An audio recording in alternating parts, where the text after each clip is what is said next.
And before introducing our speaker today, I'd like to have a couple of announcements about how this special event can take place. It's my pleasure to say that this special lecture is sponsored by first international team of Kaist and also the Masters of Science Journalism program, and then also the Graduate School of Science and Technology Policy. And I'm Bum-Soon Park of Graduate School of Science and Technology Policy. And it is my honor and pleasure to introduce very distinguished Professor Andrew Finnberg. And probably you got some information about his biography from the poster and other places. I'd like to briefly mention what he has done so far. And Professor Andrew Finnberg is Canada Research Chair in Philosophy of Technology in the School of Communication of Simon Fraser University. Among his research interests are philosophy of technology, critical theory, the internet, and Japanese intellectual history.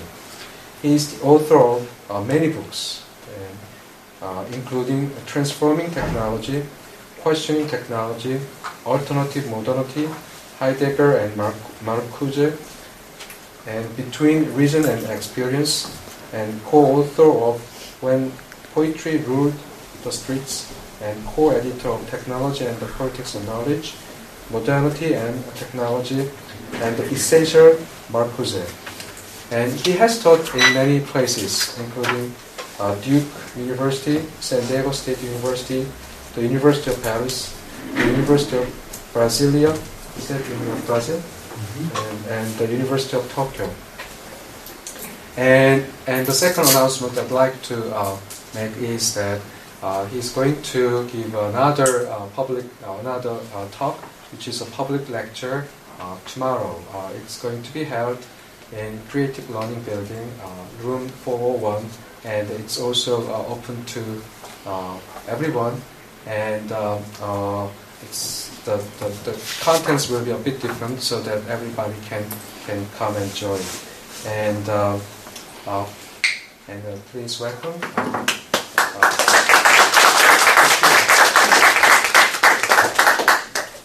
Before we begin, two things. I would like to have some water. Oh, here it is.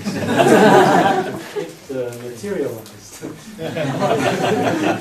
And do you need a slide? No. I just wanted to show you my webpage. You can write down the address if you're curious. And if you look at the news,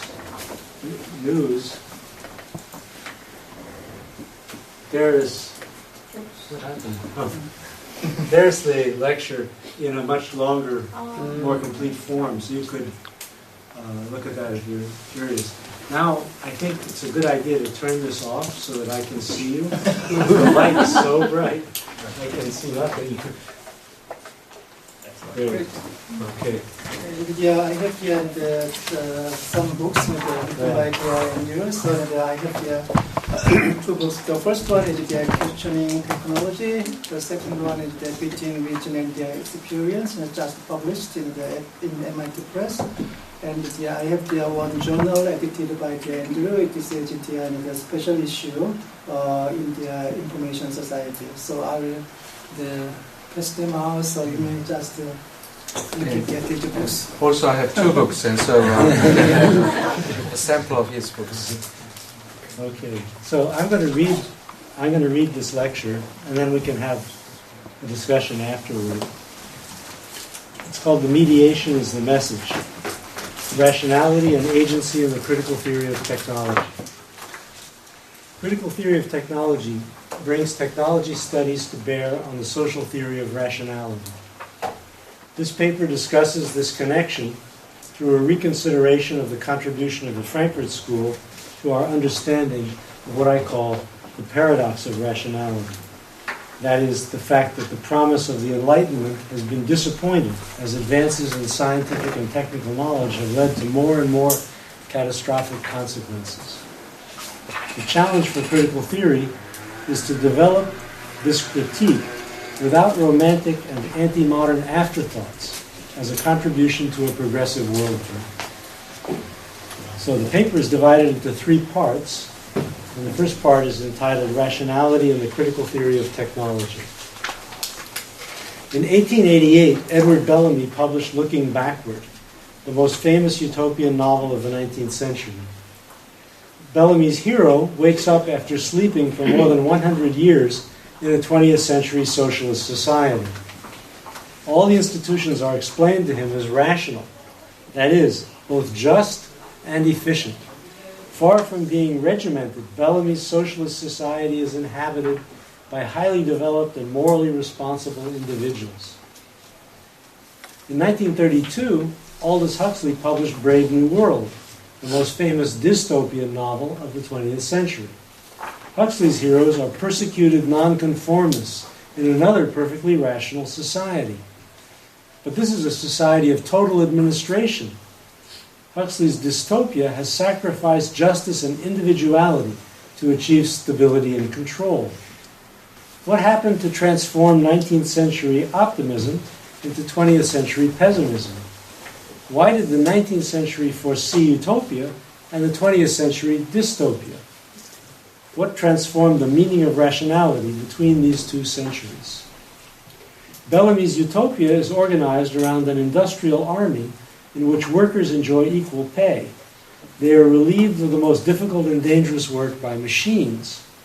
The industrial army is commanded by experts of high moral character. If you fail to recognize the American banking community in this description, you will be surprised. Everyday life and politics are not organized by the army, nor is art, literature, science, invention, journalism, and religion.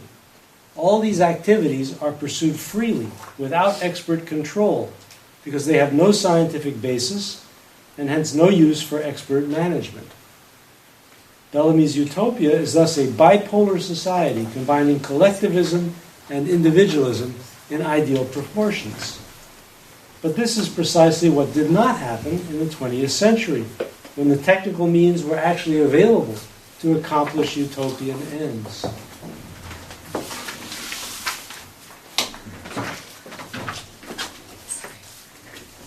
Excuse me, what is ideal proportion? Collectivism, individualism, 50-50 or what? Sorry. Well, I don't know. I wouldn't know how to quantify it. But the measure of whether it's ideal or not would be whether the economy is efficient and the human individuality free to develop. And if you can combine those two things, then you've done the job. So, and in Bellamy's utopia, it's perfect. Huxley's dystopia is also a rational society, extrapolated from mass manipulation by the emerging broadcast media and Ford's assembly line. His dystopia reconciles individual and society by eliminating individuality. Its rulers argue that all ills stem from the lack of fit between human capacities and the division of labor. Human beings must therefore be reconstructed in mind and body to suit the tasks they are condemned to perform. The alternative the novel proposes, or rather the dilemma it constructs, distinguishes total technology from individualistic chaos. The one offering slavery and stability, the other freedom and catastrophe. Both of these novels concern the radical consequences of social rationalization through technology. The comparison between them raises the question of the significance of rationality. For common sense, the rational is universal, necessary, and morally neutral. But in the one case, technical and moral progress are conjoined, while in the other, technology is bound up indissolubly with domination. In neither case is rationality the neutral medium in which independent desires and cultural impulses are transparently expressed. On the contrary, rationality is desire and culture in living social form. As my title indicates, with McLuhan-esque exaggeration, the rational mediation of social action biases the message or meaning of that action. In both novels, technology is simply posited in its perfection, leaving no room for posing the question of human agency in the technical sphere. But a new politics is emerging that is neither utopian nor dystopian. This politics responds to the breakdowns of rationality through democratic interventions by ordinary people, with consequences for the design of technologies and socio-technical systems. A new understanding of rationality is needed to respond to the questions raised by this emerging technical politics. My starting point in approaching these daunting issues is the critique of rationality in the Frankfurt School. Theodor Adorno, Max Horkheimer, and Herbert Marcuse argued that rationality is entangled in a paradox in modern times. Progress in technology, that is to say, rationality in its most concrete form, leads not to freedom, but to domination. The rational control of nature leads to the domination of some human beings by other human beings. A new elite arises to administer technically mediated institutions, and this is not accidental to modernity, an effect of corruption, prejudice, or interest, but responds to the requirements of efficiency. Thus, the division of modern societies into rulers and ruled is rooted in technological rationality itself. The factory was the first scene of rationalization as domination. Today it is everywhere apparent. The fate of medicine is a case in point.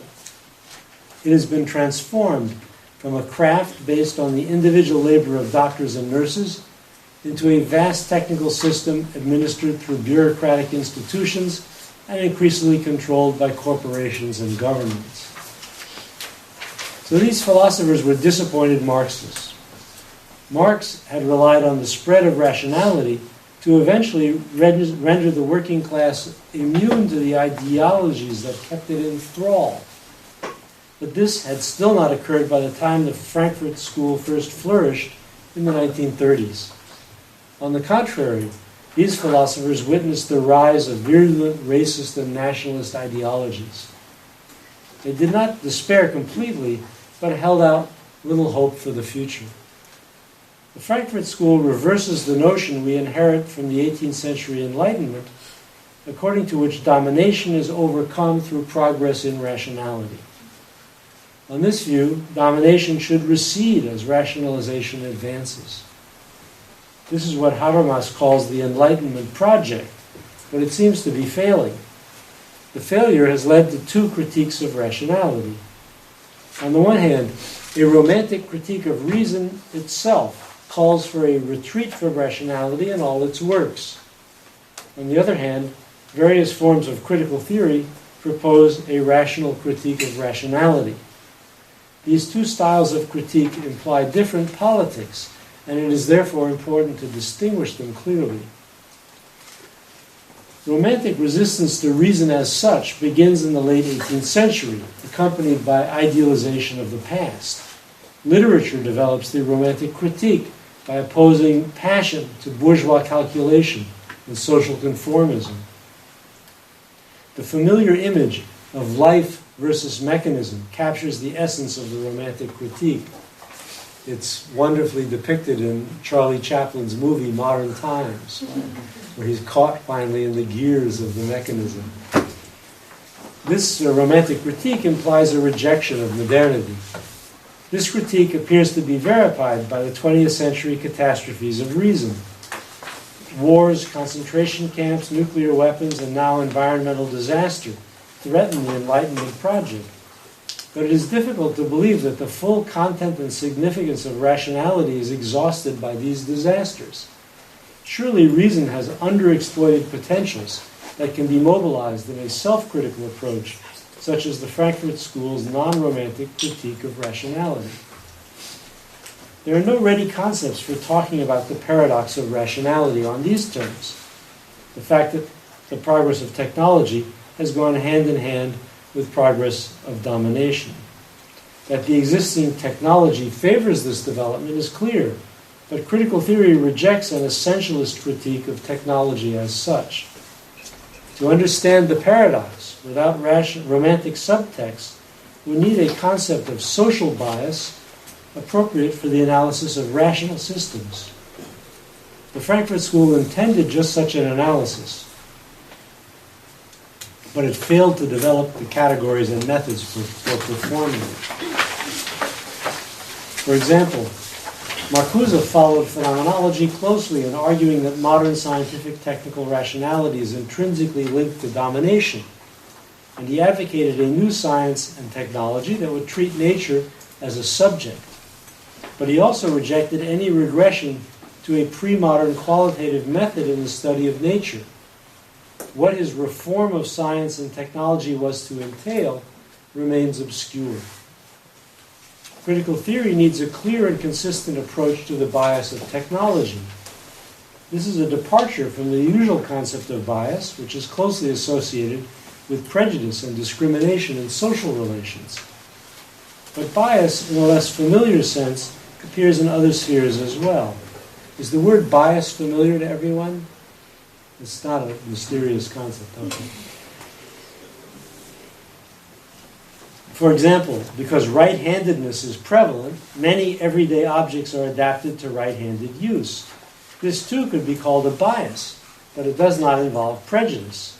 Rather, it is built into the design of the objects themselves. In this, it resembles the kind of bias exhibited by technology and other rational systems. In accordance with this distinction, critical theory of technology identifies two types of bias, which I call substantive and formal bias. Enlightenment Critique addresses the more familiar substantive bias.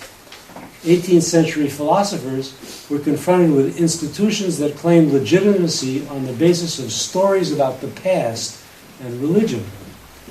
Rational critique undermined these narrative myths behind feudalism. The Enlightenment judged according to facts and arguments, and this judgment was fatal to the Ancien Régime. Much later, a similar critique attacked racism and gender bias, again in the name of rational ethical principles and scientific knowledge. I call the bias criticized in such cases substantive because it is based on pseudo-facts and emotions, specific contents that motivate discrimination. For example, when women are thought to be less intelligent than men, a widely held view for which there is no evidence, even the smartest among them will have difficulty finding the jobs they deserve. Presumably they'll be replaced by less qualified men who make for inefficiency in the operation of the economy. Substantive bias intrudes values and prejudices into domains that ought to be governed by rationality and justice. Critique of substantive bias therefore implies the purity of reason as such. But technology too discriminates between rulers and ruled in technologically mediated institutions. This bias does not involve prejudice. A biased technology is still rational in the sense that it links cause and effect efficiently. No narrative myths or pseudo-facts obstruct its functioning, and it is certainly free of emotion. Nevertheless, when working relationships are structured by technology in such a manner as to cause subordinates to perform mechanical and repetitive tasks with no role in managing the larger framework of their work, their subordination is technologically embedded.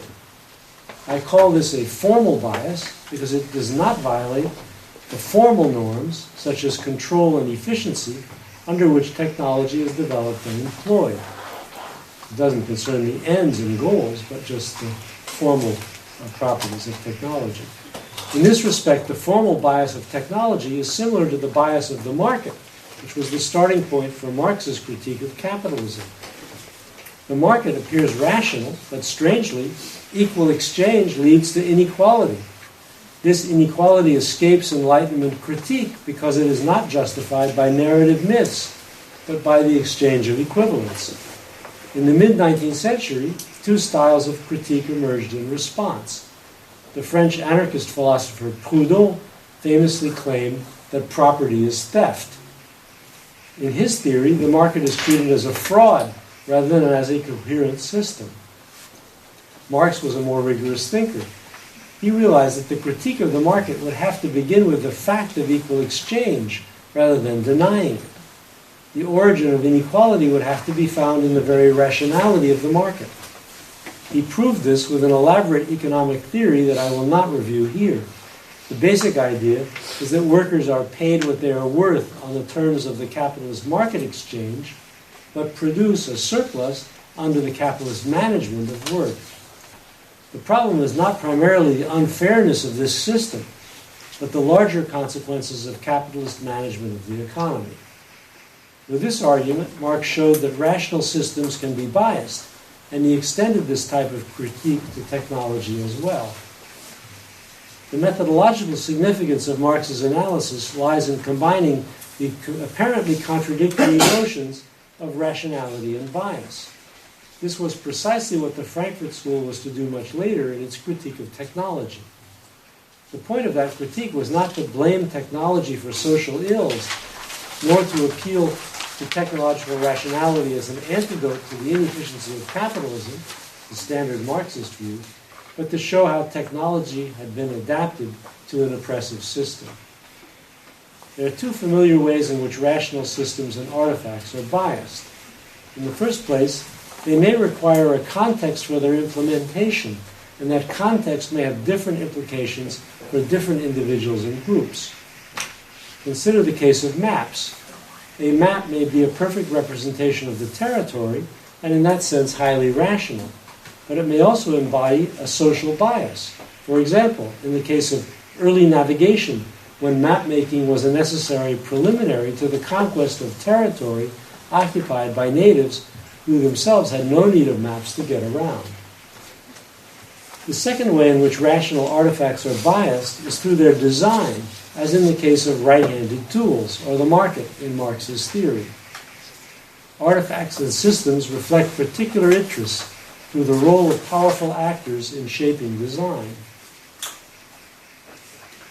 This does not make them irrational or inefficient, but on the contrary, is the way in which they are rational. I employ the concepts of translation and design code to understand this apparent paradox. Technologies are built according to a design code lying at the intersection of social demand and natural causality. Technical design codes translate social discourses as design specifications. The sidewalk ramp is a good example. You know what a ramp is, right? It's a slope. The sidewalk ramp is a good example. Until it was introduced, disability was a private problem. The interests of the disabled were not represented in the design of sidewalks, which obstructed their movement at every crossing. But once society accepted responsibility for the free movement of the disabled, the design of sidewalks translated the new right. This recognition takes the form of a design specification that allows wheelchairs to get down to the street and back up on the sidewalk. But that's simply a technical specification and a request for proposals to construction companies. Progress is defined relative to design codes and not in absolute terms. Take commercial aircraft as an example. The criterion of progress in this domain has shifted from speed, the Concorde, to size, the 747, as a function of OPEC's power to raise the price of fuel. Neither size nor speed is the right criterion of progress in this case. There's no question of rightness because the outcome is contingent on shifting historical events. Unsuccessful alternatives are rejected and forgotten. The last time I saw a Concorde, it was sitting as a kind of ornament on a lawn on the exit from the Charles de Gaulle airport in Paris.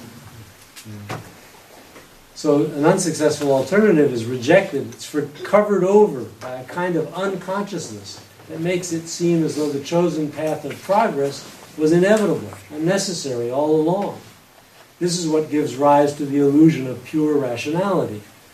That illusion obscures the imagination of future alternatives by granting existing technology and rationalized social arrangements an appearance of universal universality and necessity they cannot legitimately claim. Critical theory demystifies this appearance to open up the future. It is neither utopian nor dystopian, but situates rationality within the political, where its consequences are a challenge to human responsibility. So now part 2. This is called Constructivism, Critical Theory, and Communication. The Frankfurt School's responses to the failure of the Enlightenment faith in reason was a dialectic of enlightenment that recognized the catastrophe of modernity, but also the promise of a rational society based on freedom from myth and domination.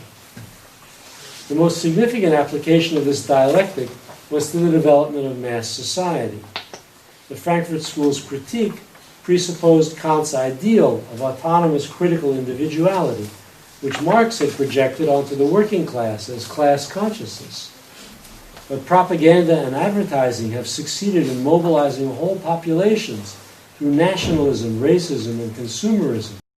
This is the new mechanism of control. At the basis of the new system is the extension of the commodity form to culture. Art used to have its own canons and logic based on religious or artistic traditions. The sale of the work did not affect its inner form as profoundly as it does in the case of contemporary commodified cultural products. These products communicate a conformist ideology through stereotyped characters, plots, and images.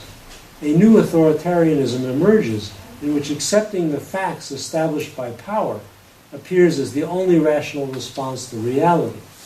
And if you need to learn how to accept the facts, just watch television. It'll show you. This is the rationalization of consciousness itself. The thought of the Frankfurt School was elaborated during a long period of defeats for the left. Broadcasting and technical macro systems offered a dystopian paradigm of technology in this period. There is a large dose of truth in these philosophers' pessimistic conclusions, despite the evident exaggeration, but their critique of technology is limited by this historical context. Today it appears abstract and technophobic, and as a result it is frequently dismissed. It's a typical straw man in cultural studies texts. The Frankfurt School, the manipulation thesis. Obviously false. Yeah, right. Just look at the current electoral campaign in the United States and see what you make of it from the standpoint of cultural studies. New struggles around technology cast a different light on the theory. Environmental struggles, user agency on the internet and in medicine, and economic and technical struggles in developing countries all testify to the fact that the masses have not been incorporated completely into the system. These struggles are not always political in a traditional sense, but they refute the dystopian tendency of critical theory. Unfortunately, critical theory in both its early formulations and in the recent work of Habermas and his followers ignores agency in the technical sphere. As a result, it remains caught in a dystopianism appropriate to the age of broadcasting, even as the internet creates a new social and technical context. For this reason, I have turned to social constructivist approaches to technology, which do emphasize the role of agency in technical development. The term social constructivism refers to several related approaches in science and technology studies. They have in common a rejection of the positivist notion that scientific theory and technical progress are products of pure rational understanding of nature. Constructivists emphasize the social character of science and technology, not to the exclusion of rationality, but as its context and medium. Although social constructivism is not a political theory, it has political implications. Its critique of positivism and determinism undermine technocratic ideology and modernization theory.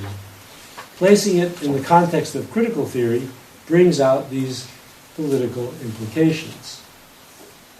In the 1980s, social constructivism inspired new approaches to technology studies. Some of the major figures in this trend are Trevor Pinch, Viva Biker, and Bruno Latour, who I hope you all they're assigned in your courses. Traditional sociology rejected the notion of social explanation of technology. Progress in efficiency was viewed as an exogenous source of social change. For social constructivist technology studies, on the contrary, technical choices like scientific theories are underdetermined by purely technical criteria. Technology is socially shaped, not rationally determined by pure efficiency, as in traditional deterministic accounts. Social constructivist technology studies attempts to identify the relevant actors engaged with the design process. These actors define a given state of affairs as a technical problem for which they seek a technical solution. But problem definitions are relative to actors' interests and concerns. This is called the interpretative flexibility of artifacts. It is especially important in the early stages of the development of an artifact. As Pinch and Biker explain, the interpretation of an artifact influences not just its use, but also its very design. In this sense, technology is socially relevant. But missing in most constructivist accounts are the irrelevant actors who lack the power to interpret and influence design decisions. This describes the entire underlying population in Marxist accounts of the development of the industrial system and the Frankfurt School's account of the mass media. The absence of these non-actors from constructivist accounts is problematic. Constructivists have also shied away from invoking diffuse influences such as ideology and culture that are essential to understanding politics.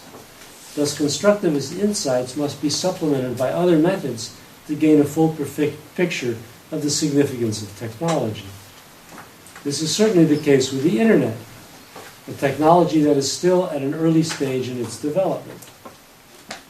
The Internet illustrates the basic constructivist point that technologies are not things, but processes, contingent on shifting interpretations as well as knowledge of nature.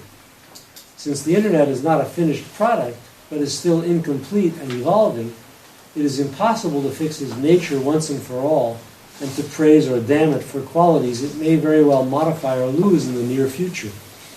Hence the pointlessness of much of the hype and demystification circulating among scholars and journalists who write about the Internet. The history of the Internet reveals the complexity of the relations between technology and politics. Originally called ARPANET, it was developed by the Pentagon for time sharing on mainframe computers.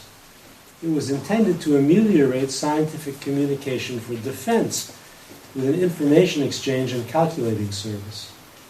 The key to its later evolution was the selection of an unusual method for processing data.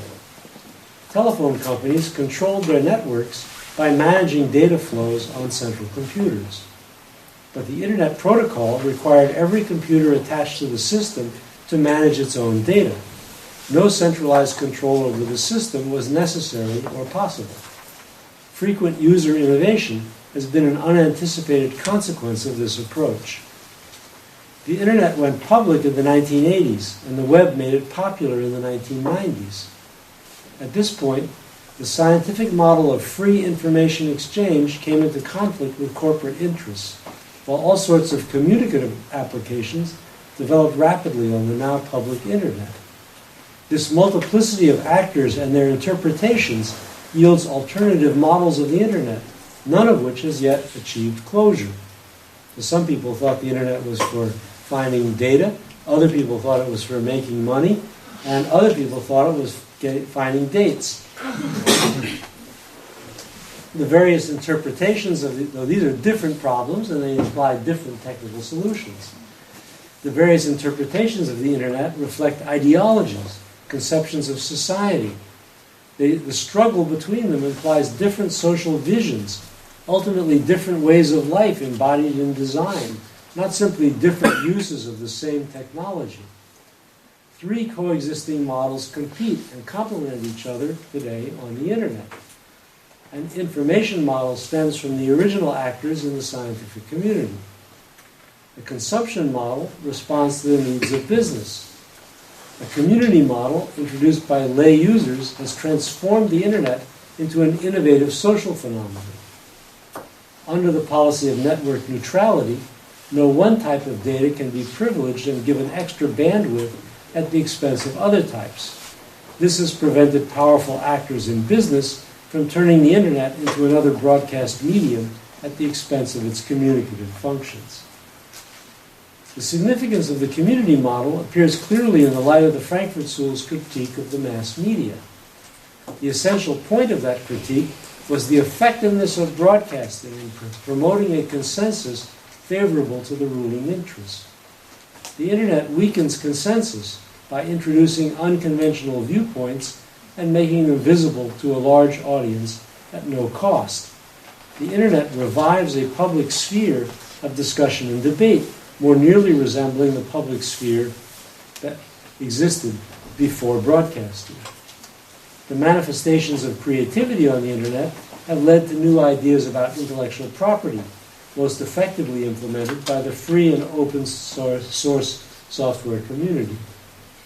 The emergence of large online communities has empowered their members on occasion to protest and enact their own vision of their rights. This has a particular relevance to other technological issues. The internet connects scattered users and victims of the vast technical systems that underlie modern societies. Environmental campaigns employ the internet to build constituencies affected by pollution and other problems. In the medical domain, we have seen communities of patients organized to demand increased research funding and access to experimental treatments. The internet thus has a unique and still largely untapped democratic potential. Perhaps the most important manifestation of that potential to date is the defense of the internet by its own users. This is democratic intervention for the sake of democratic communication. The democratic applications of the internet have implications for the theme of rationality and domination explored by the Frankfurt School. The first-generation Frankfurt School theorists had no solution to the problems they posed, although Marcuse did suggest the possibility of a new emancipatory science and technology. Habermas, that's the second generation, sought a more practical solution in the realm of communication, but he abstracted completely from the technical basis of modern life. The politics of the internet and the agency of technical users and victims signifies the existence of another alternative. Technology is now at the center of a new kind of politics. While it is still commonplace to dismiss public protest as irrelevant, regressive, and ideological, expertise tends to obliterate its own history, forgetting the often popular origins of its current technical standards. Now, in a period of rapid change in technology, the background is coming to the fore. It is clear that public influence on technology is not an extraordinary external intrusion into an autonomous technical sphere, but rather it is an intrinsic aspect of the dynamics of technical development.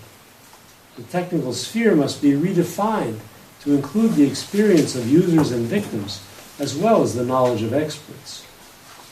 Technology is not simply a matter of artifacts, but as Latour has argued, it involves networks of individuals and things held together by various types of associations. In some cases, the presence of the network is obvious. For example, a factory or a hospital organized around the technologies that mediate the individual's activities. In other cases, a latent group may be constituted in response to the network's unintended side effects. This describes, for example, the experience of victims of pollution or unsafe foodstuffs, mobilized once they discover the source of the problems they share. As members of networks, individuals acquire what I call participant interests that are more or less well represented by the technical codes presiding over the network's design. Foucault's concept of subjugated knowledges reflects the experience of those who are poorly represented. They possess a different perspective from the top-down view.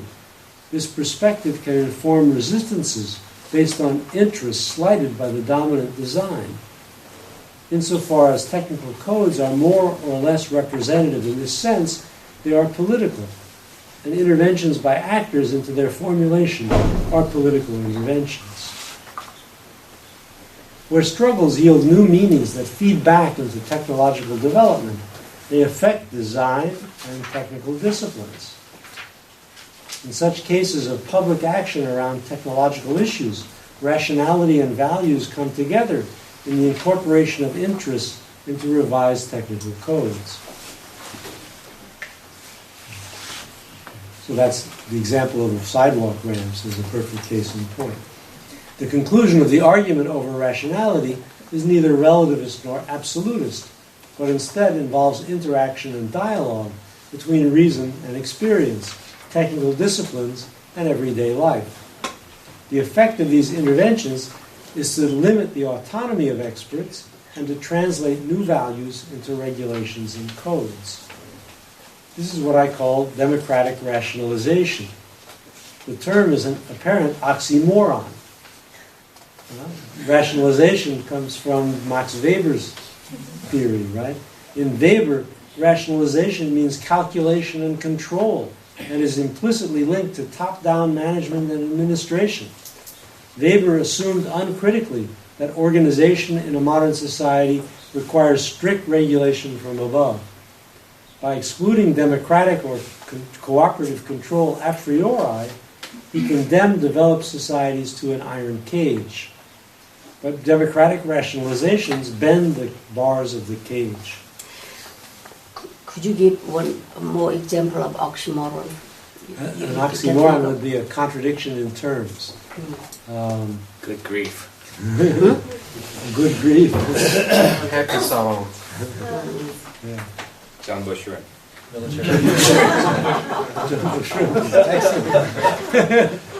remember that. So we must generalize beyond Weber's concept to a view of rationalization that does not prejudge the future. This generalized notion of rationalization would still refer to optimizing means through calculation and innovation, but it would not imply a tyrannical system of control. A different type of rational society is possible, based on mutual discipline and democratic leadership. This possibility sheds light on the increasingly common interventions from below. In one sense, this could be seen as a generalization from Marx's approach to class struggle. Marx, too, anticipated technological change under a socialist system in which the workers who use technology would also determine its future. The early Frankfurt School's approach to technology corresponded to the Marxist critique of political economy in demystifying the biases of the prevailing technological rationality. Today we can extend and concretize that approach in a critical theory of technology. And so this brings me to the third part, which is about Habermas and the communication technology. System and life world in instrumentalization theory. In this final section, I present my own approach, which I call instrumentalization theory, in a critical confrontation with Jürgen Habermas, the most prominent contemporary representative of the Frankfurt School. Habermas introduced communication theory and system theory into critical theory and turned it away from the radical critique of modernity toward the reform of the welfare state. Habermas rejects what he considers the anti-modernism of Adorno, Horkheimer, and Marcuse. Their critique of social domination is based on a more fundamental critique of the domination of nature. But Adorno and Horkheimer never explain the critical standard underlying their argument, nor do they propose a concrete program of reform of modern society. Furthermore, Habermas claims the very concept of domination of nature is incoherent and implies a critique of technology as such, not so very different from what one finds in Heidegger. Habermas found Marcuse's attempts to go beyond these limitations unconvincing. According to Habermas, there is a gaping normative deficit in the philosophy of the early Frankfurt School. In his 1968 essay on technology and science as ideology, Habermas takes up a part of Marcuse's argument, the notion that the problem with technology is its universalization as a worldview or ideology influencing every aspect of life in modern society. This is Marcuse's critical version of the technology thesis, according to which experts have taken over and depoliticized public life. Self-expanding technology replaces moral considerations and debate. Habermas finds in this approach a way of separating the critique of technology as such, which he rejects as romantic and anti-modern, from the critique of the legitimating function of technology in technocratic ideology. Habermas develops his own version of this argument in the course of a critical confrontation with Marxism. Where Marx discussed productive forces and relations of production and identified the tensions between them that motivate class struggle, Habermas argues that class struggle has weakened in intensity to the point where Marxist theory must be completely revised. The tensions Marx addressed must now be explained through an analysis of the types of action underlying the original Marxist categories. He replaces those categories with new generic categories referring to individual action orientations. Habermas thus substitutes the concepts of purposive rational action and communicative interaction for Marx's forces and relations of production. Purposive rational action is success and control oriented. The rational relation to nature is rational in this, the technical relation to nature is rational in this sense. So the forces of production come under this category. It differs from communicative interaction, which aims at mutual understanding rather than technical success. The generic tension between the types of action involved in work and social relations now replaces the original Marxian problematic. Habermas identifies two major features of all societies on the basis of these distinctions.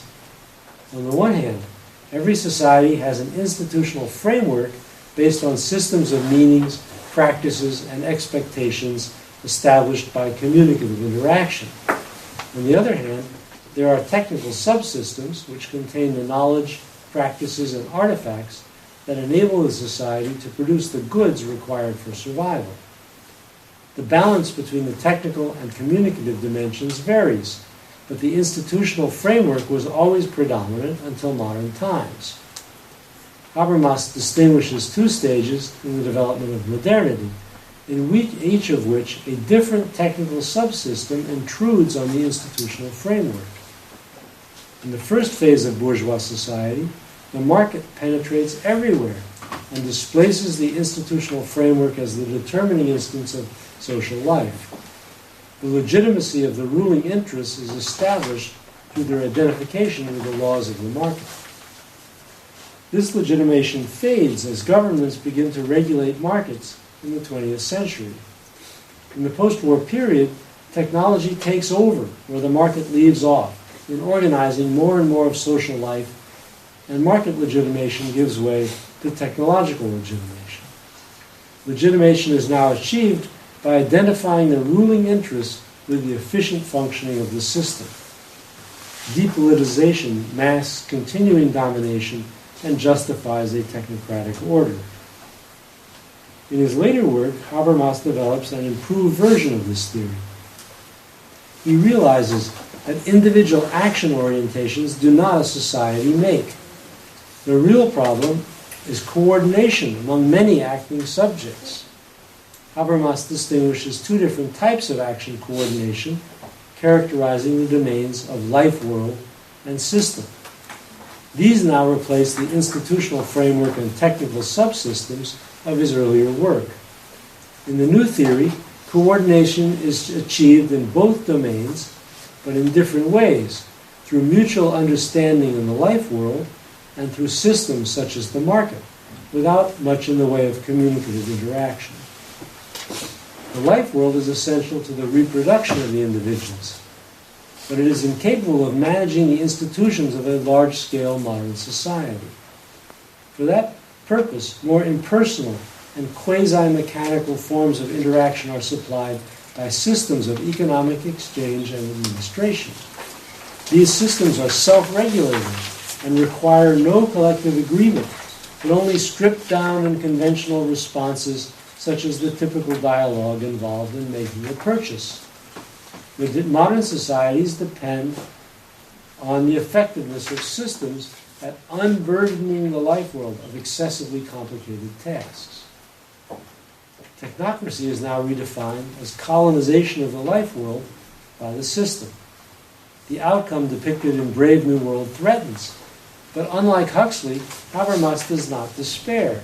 He advocates increased social control of the system in terms of a consensus reached freely in the public sphere through communicative acts. He thus revives the bipolar vision of society and looking backward. Habermas's dualism has interesting implications. He argues that modern societies operate in two main worlds: a world of quasi-mechanical institutional interactions and a world structured around meanings and communicative understanding. Each world requires its own method of analysis. But unfortunately, there is an ambiguity in Habermas's application of this dualistic conception. In methodological discussions, he tends to argue that the distinction is analytic. This means that system rationality and life world coexist in all social institutions. That would be the nature of an analytic distinction. Sociologists who study organizations find this overlap in the dependence of formal structures on informal relationships, both of which are necessary to effective functioning.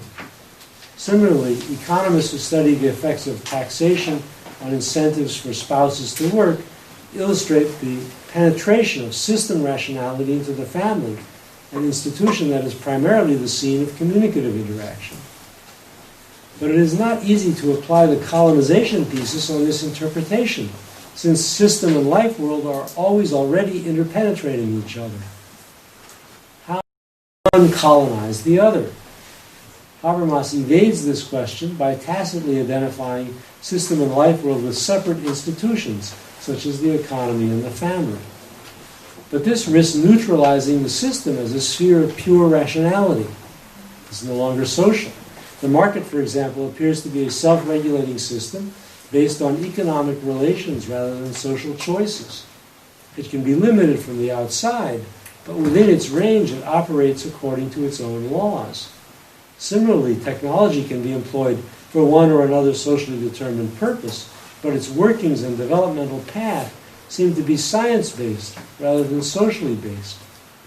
Such a view of systems has conservative consequences. The communicative sphere has only an instrumental relation to the separate systems and cannot redesign them from the ground up without violating their internal logic.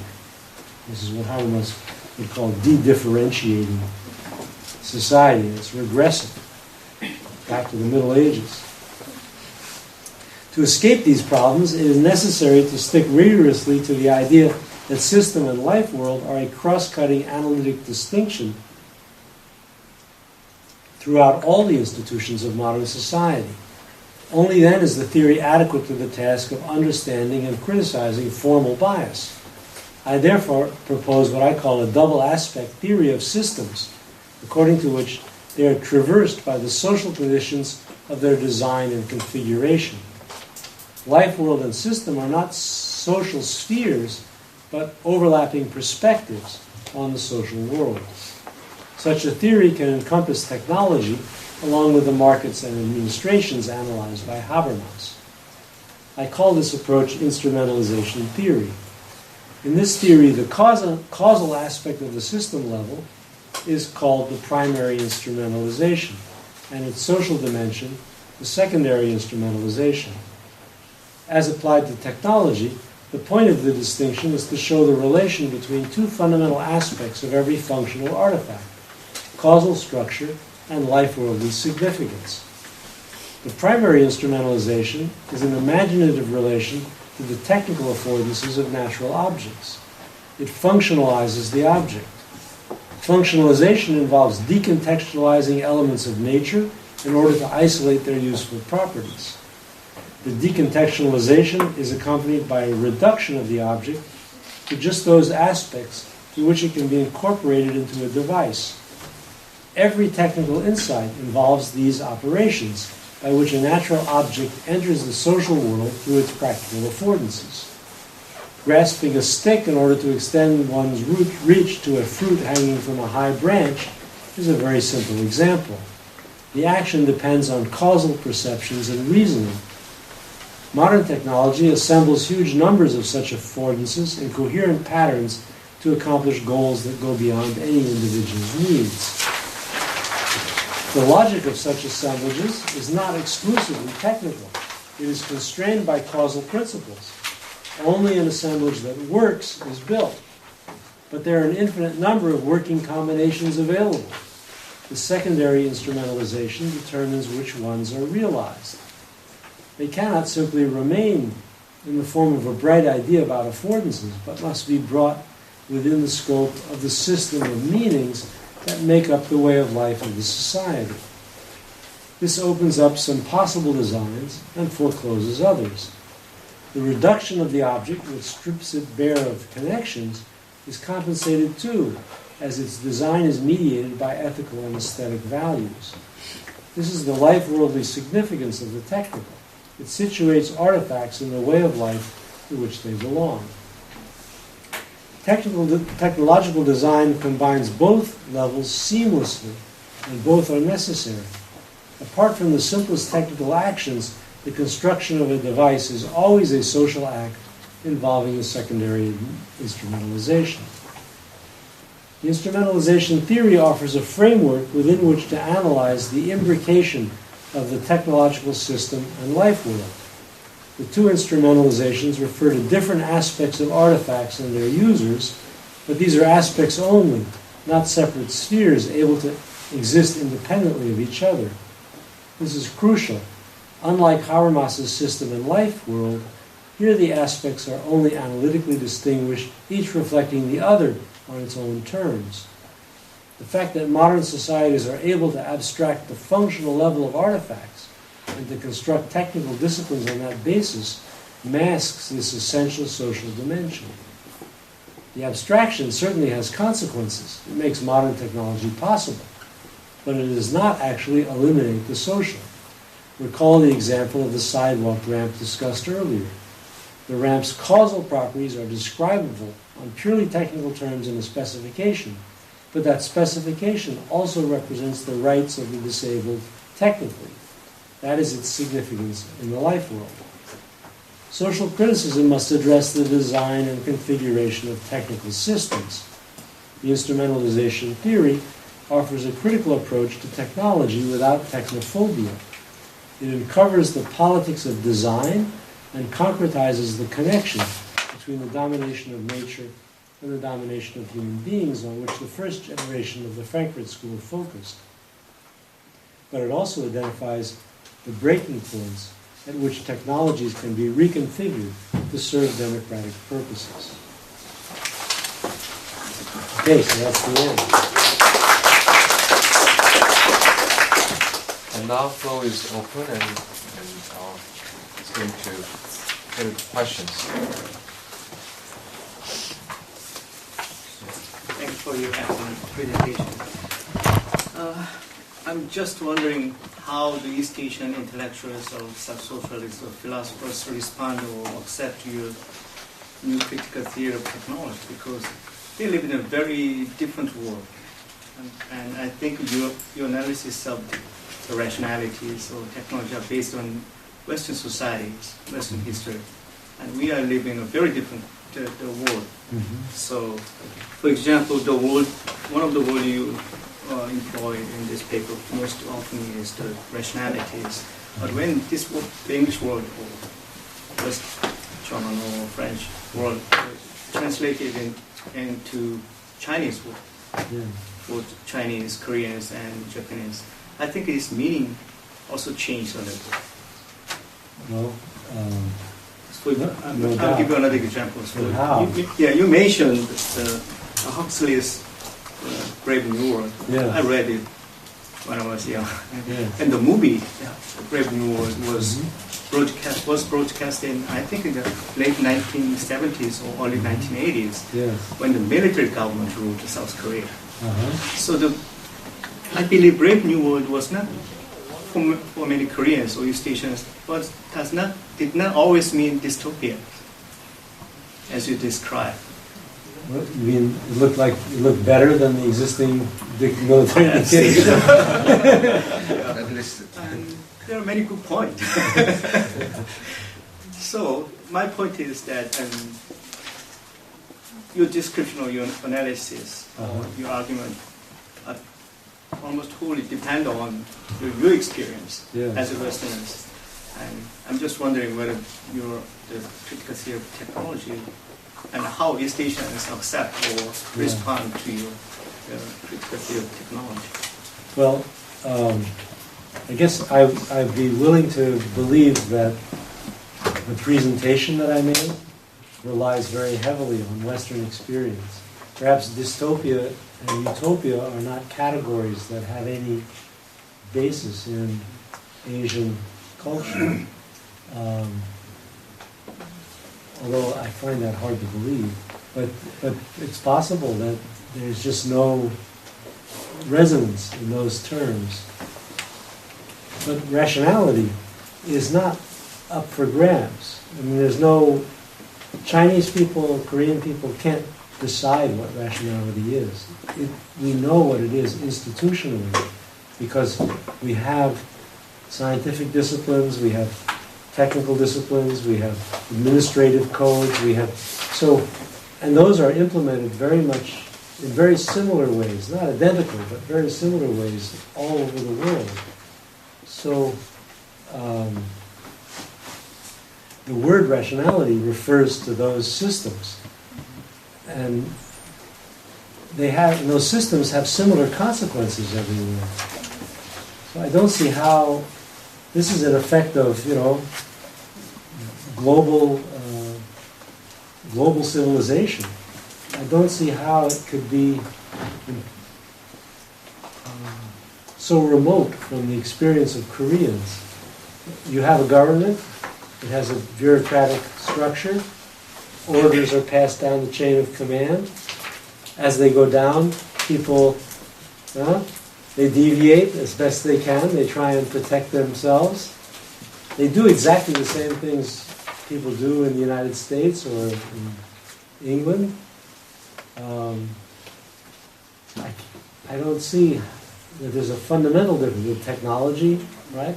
We're in a building that's built according to principles that are shared by Western and Eastern technical cultures. So I'm not sure, and also you have the same kind of protests. I was told today about the mad cow protests. People are suspicious of technology in the same way. Is it really so different? And I think what you suggested is still reflecting the westernized idea which want to be modernized.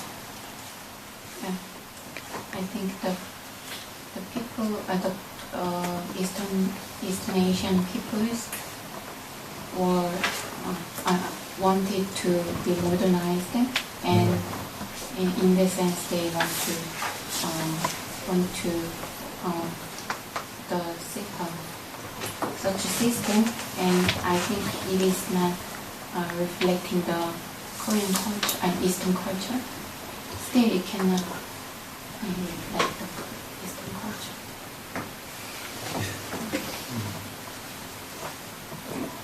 I will give you my answers during the dinner. One more thing I could say is that I certainly understand that the problem of technology looks very different in a developing country than in a developed one.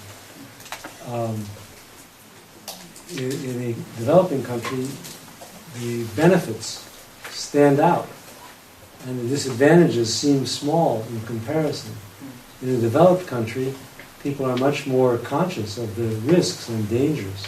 So pollution looks okay if the alternative is to be, barely getting enough food back on the farm, right? So sure, pollution, why not? I mean, it's a minor problem compared to starvation. But once you have several generations of life in a developed context, then pollution looks like a big problem.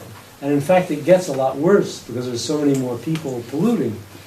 So you have to confront it. And the same is true of administrative control, you know. The degree of regimentation that the Chinese government is able to impose on the population is very high. But many people may consider that regimentation useful. Because, for example, they can rebuild after the earthquake very quickly. Whereas, you know, in Italy, after an earthquake, 50 years later, people still wonder, where's the money? You know? It's all been stolen by the politicians and the mafia. So the rebuilding never happens. In China, it happens right away. So that's good. But on the other hand, this high degree of regimentation suppresses people's individual freedom. And they, at some point, when the challenge of the basic developmental challenges have been met, that side effect is going to appear very big in people's minds. And they won't be as easily accepting of regimentation. So I think that I would agree. There is a difference in perspective. But I think we're rapidly reaching the point of convergence, even in that area.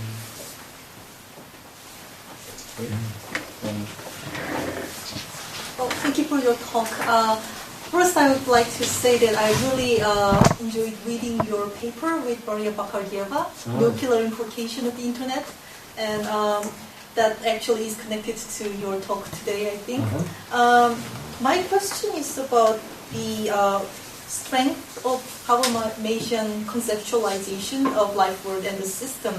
I mean, I agree to your critique against Habermas, but the strength of Habermas, I think, is it really pinpoints what aspects of technology can be criticized, the one which will colonize sort of the interaction or communication or the, let's say, the life world kind of aspects. If that is endangered by any parts of technology, which that can be criticized according to Habermasian understanding of technological system, I think. Yeah. On the other hand, according to your understanding, I think that we do have these instrumentalization processes which first decontextualize and then second sort of specifically contextualize into selective values and ethics. And to apply critiques to the second process of instrumentalization, we have to have some standards of values and ethics to criticize the processes, right? So whose values and ethics should be regarded as good values and ethics to, you know, connect those decontextualized technology? So, okay, you make 2 points that are in defense of Habermas, but let me criticize them. The problem of boundaries, that's what Habermas is interested in.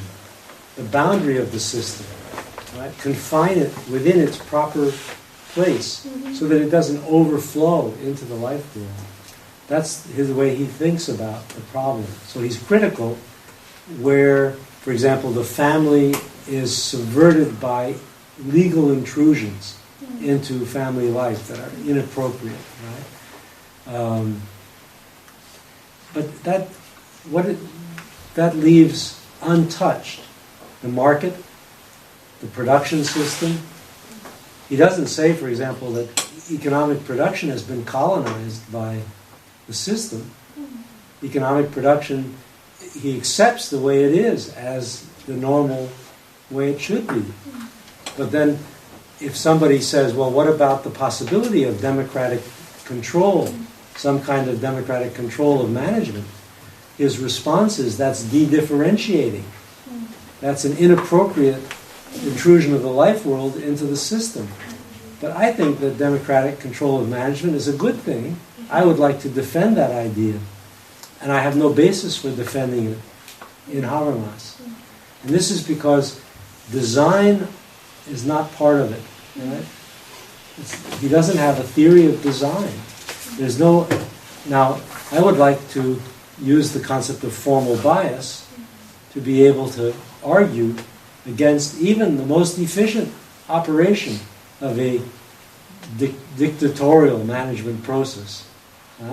the fact that it is efficient, that it is doing its thing in system terms, is no excuse, because its configuration as a system embodies values, and those values can be challenged and contested, and other values would lead to a different design that would be efficient too, in its own way. So that's why I don't think the Habermasian argument for colonization is successful. So as for the second point, Habermas does offer a theoretical grounding for some basic principles, moral principles. But these, the theoretical grounding is so abstract that it doesn't determine any particular technological situation. I mean, it's, for example, obviously from his moral theory, recognition of other human beings' rights is essential. But your rights are recognized by an employer who employs you, even if you're paid very little.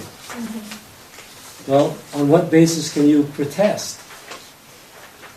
Not a Habermasian basis, right? You'd have to find some other basis on which to protest. So, and this is generally the problem of Kantian moral theories, that they operate at such an abstract level that they really don't address concrete situations.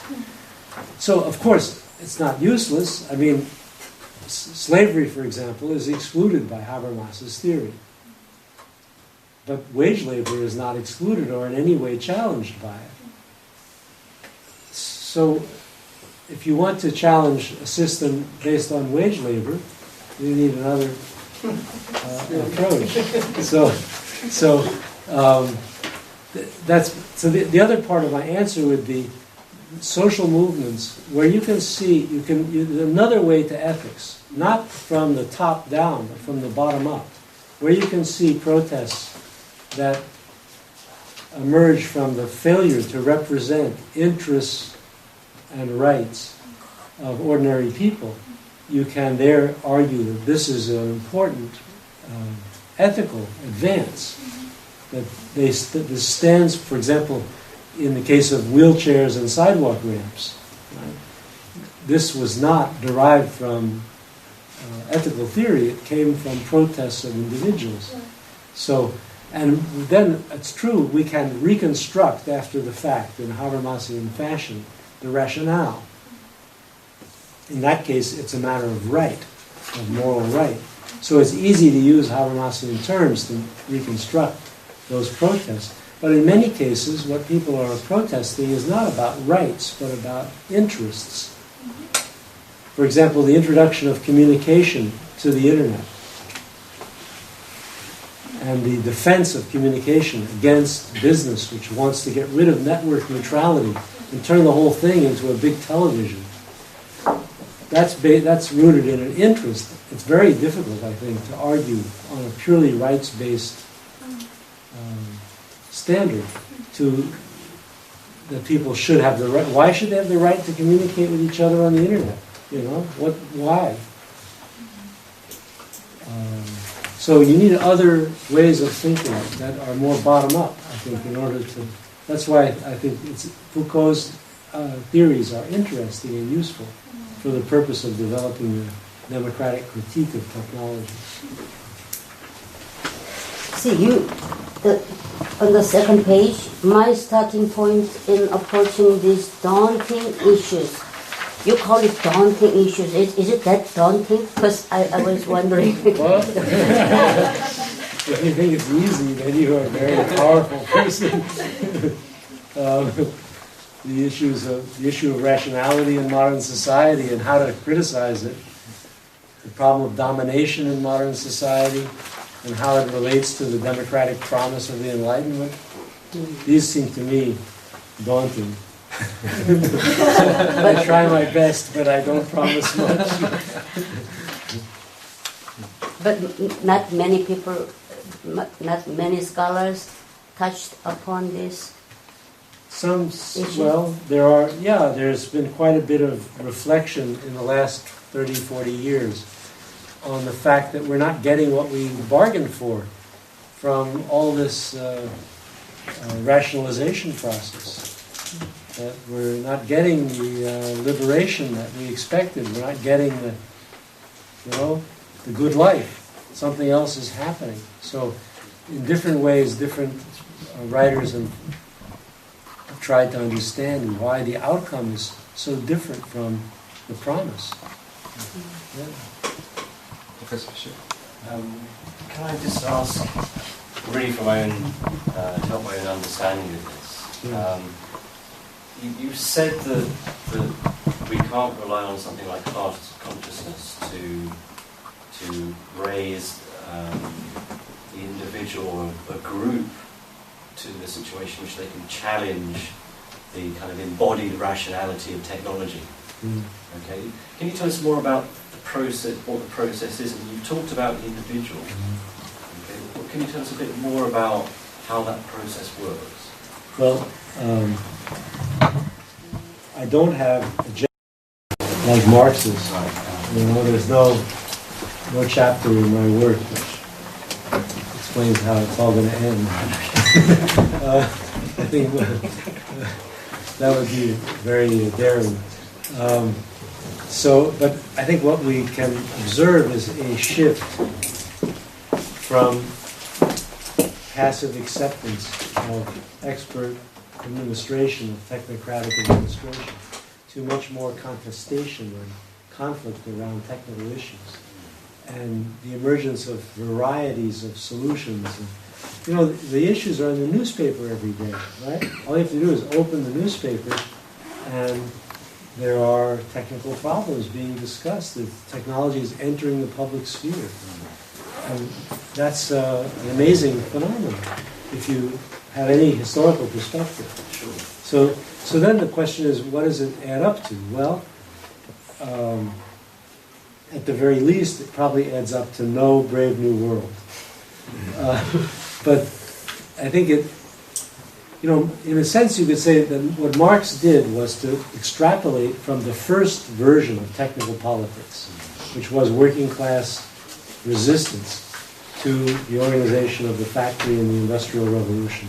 He argued from that to a general democratic control of technology, which he understood to be production technology. Okay. Well, that didn't pan out. That hasn't happened. Today, what we have is technology is everywhere, in every institution, and not just in the factory. And we have little contestations, maybe not so different from early working class movements. Grassroots. Yeah. But from the kind of contestations we have today, it's difficult to identify a single unified subject that could act historically in a revolution like the French Revolution or the Russian Revolution, since we don't have a grip on the future the way Marx thought he did. On the other hand, we do have this really epic-making change, which brings technology into the domain of politics for the first time. Would it change with different kinds of technology? We've talked about the web. Yes. As one example. Perhaps there are other examples as well. Sure. Similar kind of process. I think medicine is a good place to look for examples, because medicine organizes the lives of millions of people. Right? And those people are now reading about their disease on the internet. They go into the doctor with a printout. They organize on the internet to pressure the government into spending money on their disease, or to stop vaccinating their children, because of course democracy also leads to foolishness and mistakes as well as the good things. So that's a democratic tendency, and there was one really very important, historically important movement that's been well documented. And that was the movement of AIDS patients for access to experimental treatment in the 1980s. And that was a political movement around medicine, right? And they organized, because they didn't use the internet, but they had a political network already.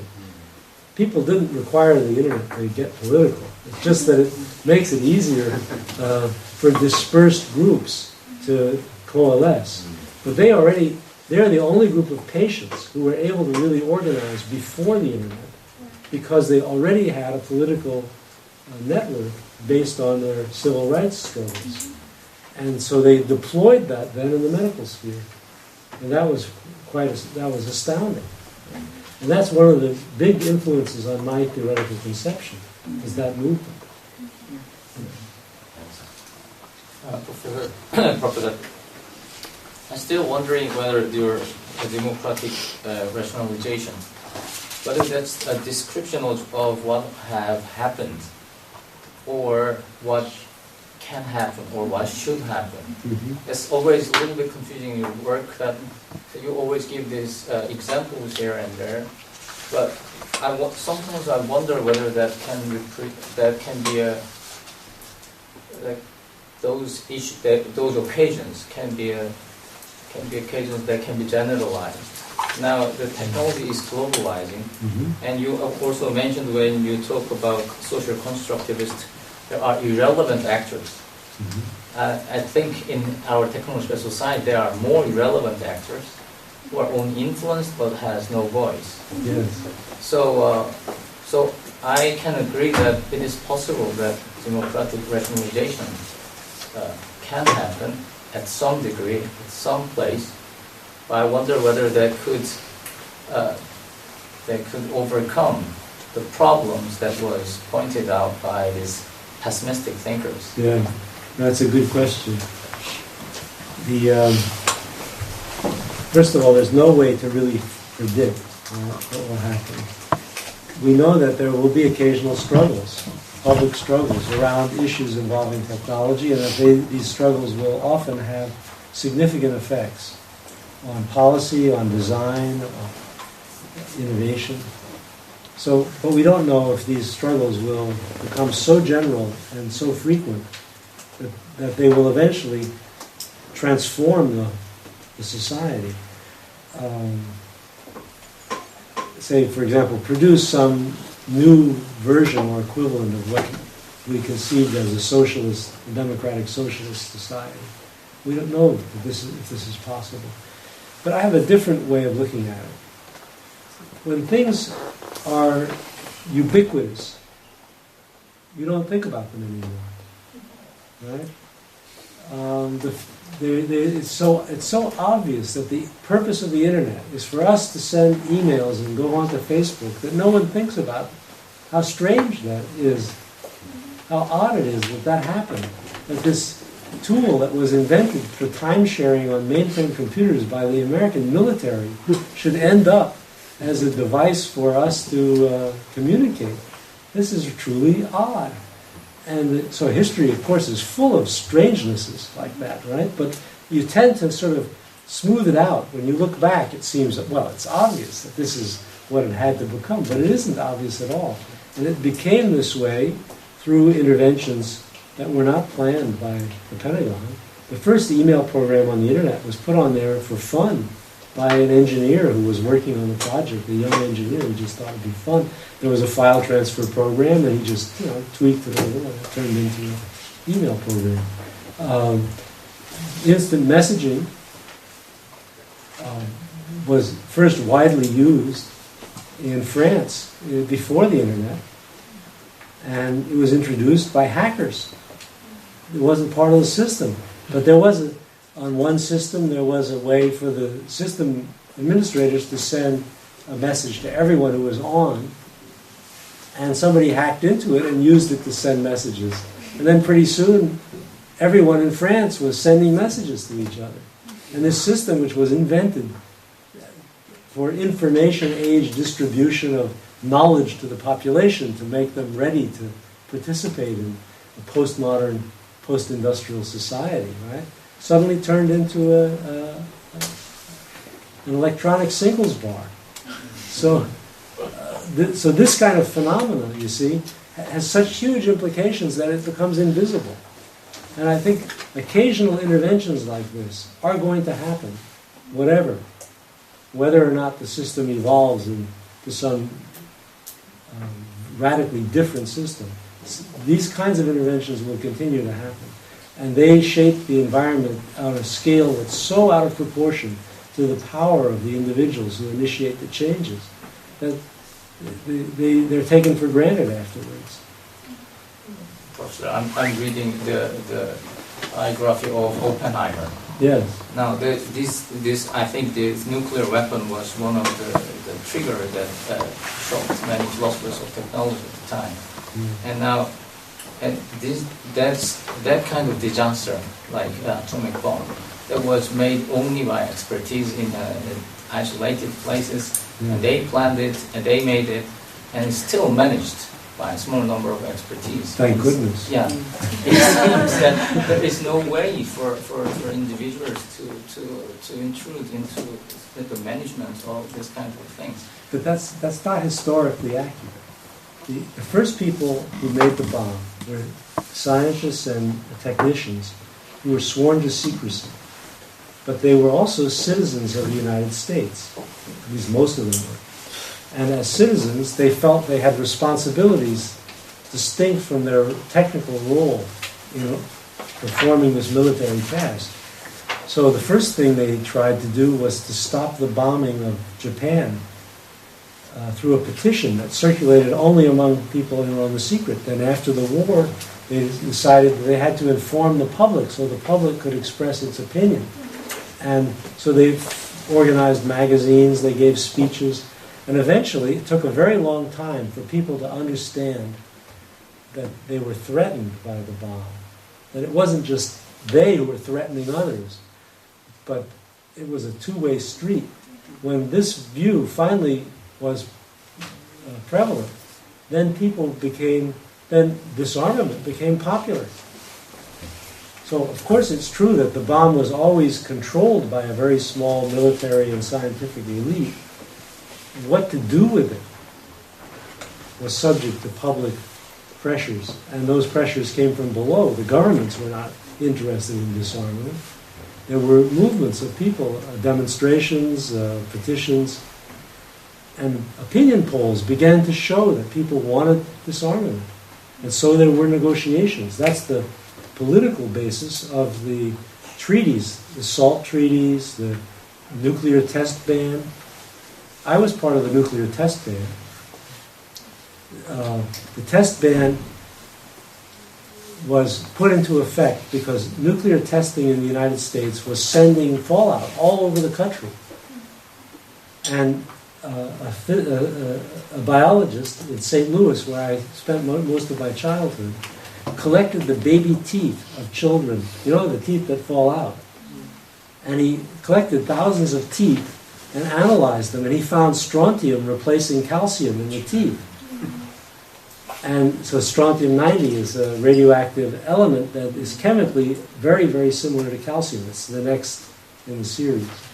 So this became a big issue, right? That the children in the milk, they were getting strontium from the fallout, and it was coming into their bones. And so the publicity around fallout resulted in the banning of above-ground nuclear testing in the United States. Otherwise, it would not have happened. The military loved it. You could get soldiers out there, expose them to a little radiation, teach them how to act in case of limited nuclear warfare, which the military was planning. But they were forced to stop it. So you see, it's not so simple. Huh? The public gets involved even in things like that. So my baby teeth were in that state.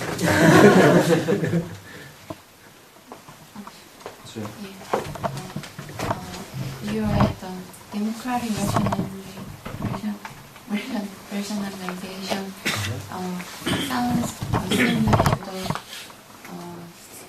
social studies of science, which argues about public participation in science. But I think in such studies in STS, social studies of science, I found that laypersons and experts are confronting. Still, they are confronting in such arguments, and I think your idea is more than that in suggesting the two kinds of instrumentalization which cannot be separated from each other. But I'm not quite sure about how can such confronting relations between layperson and experts can be resolved with your ideas in real practice. Well, of course, you need to think in terms of translation, because if a layperson says, say, people say, there are many people getting illnesses in this community, and we think it's because there's a landfill nearby.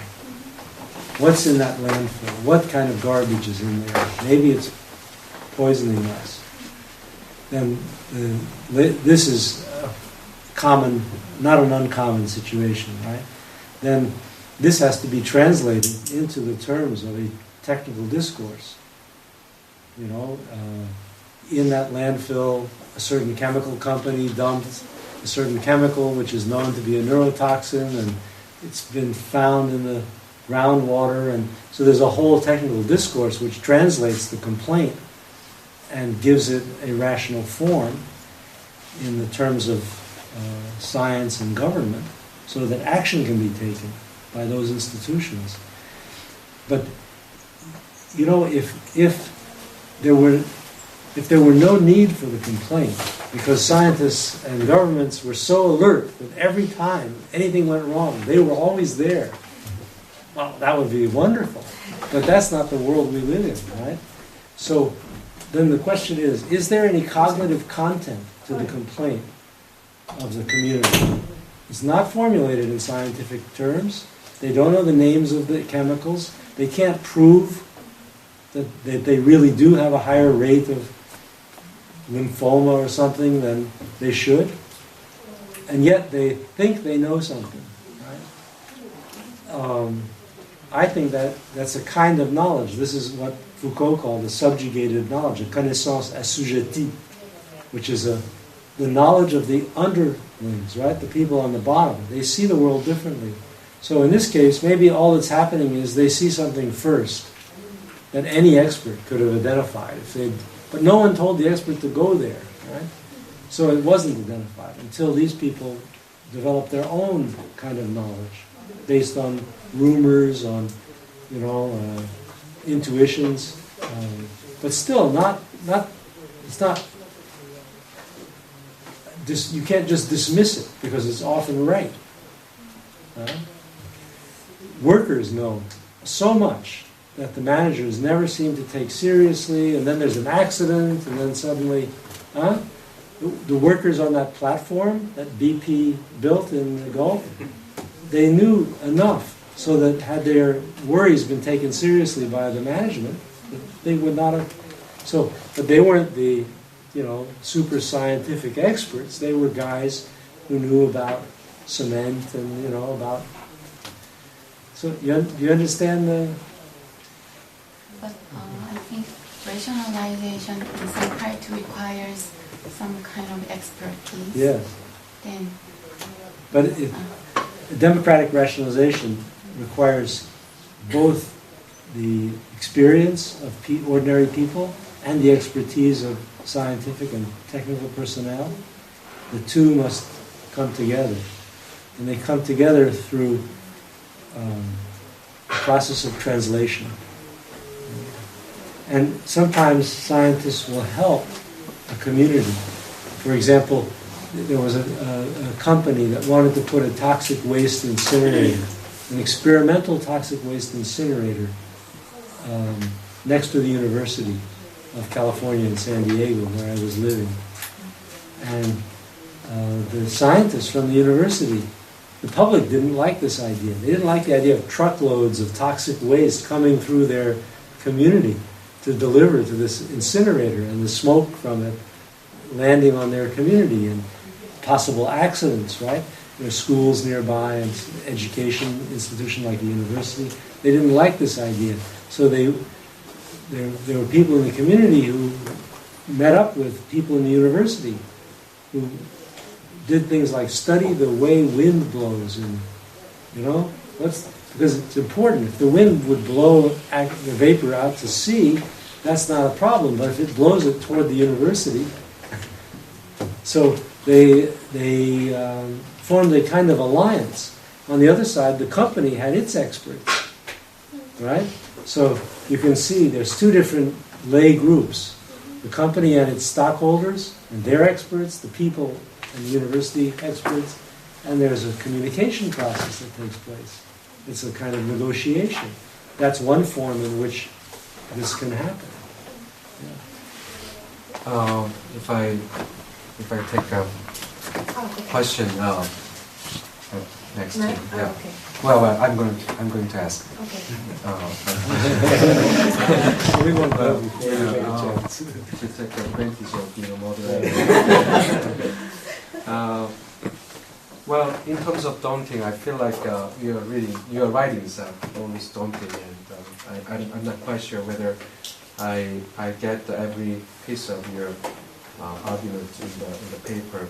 But the two observations which are very interesting to me, and one is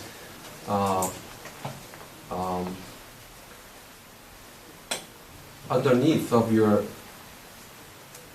arguments and the thesis, you have a very optimistic view on democratic movement or democracy, and it's probably out of your experience, or probably out of your view on history, society, and everything, and that's quite interesting to me. And then the second observation is your take on social constructivism, and you give a good comment on it, but I think very cleverly found the missing points, irrelevant actors, and so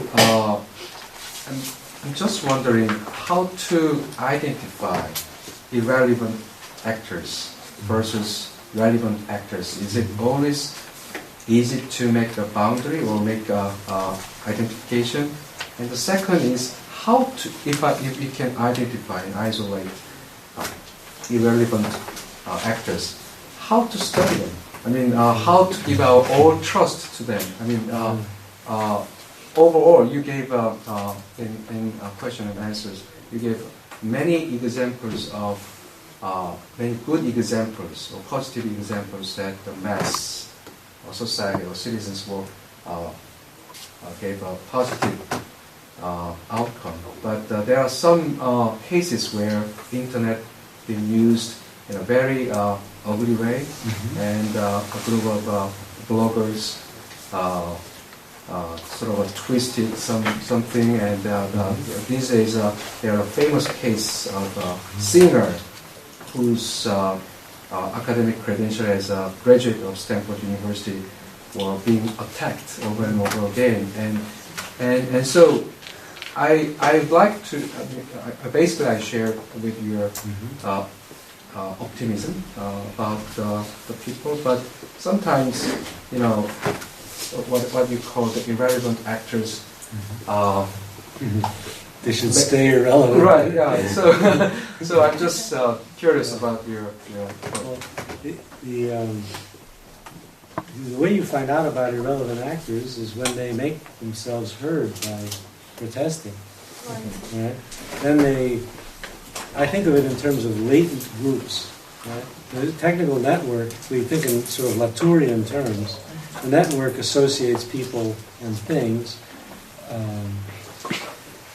but not all the people associated with the network are aware that they're associated with the network. They may be part of a network without knowing it. So that then there's a latent community that is formed by that unconscious association. So, and of course, we are connected to so many of these Latourian networks. I mean, we're sitting in this room. We're connected to the people who made the tables, right? We're connected to the workers who built the building and who may have made some mistake 10 years ago that will cause it to collapse on us. I mean, we're connected to the people who bottled the water. We're connected constantly in so many ways. Well, so there are latent potentials for group formation everywhere, which connect us to different people. But most of those groups stay latent, and that's fine. We don't want to know who put the water in the bottle, and we're perfectly happy with him in his place. But when things go wrong, then those latent groups are activated, and then irrelevant actors become relevant actors and attempt to weigh in on the design of the systems and their operation and so on. So I think of that as generally positive. That is democratizing. It's not democratic in the sense that it represents the majority vote or something like that, but it's democratic in the sense of the public sphere as a domain of self-expression that has impacts and so on. People should have some rights with respect to the things that affect them. Right? That's democracy in the broadest sense. So, of course, people make all kinds of mistakes, do bad things. Democracy is exposed to manipulation. I mean, ever since Plato, right? We've known this. So you can't say that democracy is ideal, but the alternatives always seem worse. I mean, think about this: the sad story of pollution in the Soviet Union. I mean, there was a country where it was illegal to protest against. So latent groups could not form. As soon as they formed, the people who led them were put in mental hospitals or sent into prison, and everyone was intimidated and scared, so the protest was impossible. So what's the result? The most polluted country in the world. Right? Whereas in normal countries, where there's some kind of, even maybe not a very good democracy, but at least the right to complain, there are controls, there are some checks. You can begin to see what's happening in China, right, in this light, right? Where they're, although it's often illegal to protest and people are sometimes punished, there's enough scope for protest that there are correctives. So, like milk is now purer in China than it was a few years ago because of. So,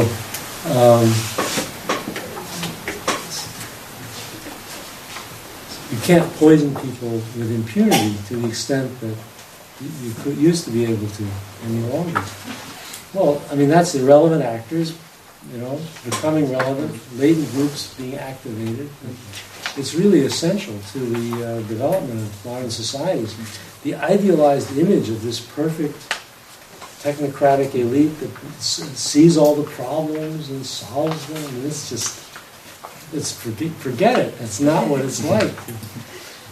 Well, it seems like there are tons of questions, especially from the graduate students. At least one more. But Dean Kim pointing out the time because we have reserved the restaurant, and I think there is a lunch meeting with Professor Finnberg, so you can take advantage of that. And so, thank you very much. Thank you.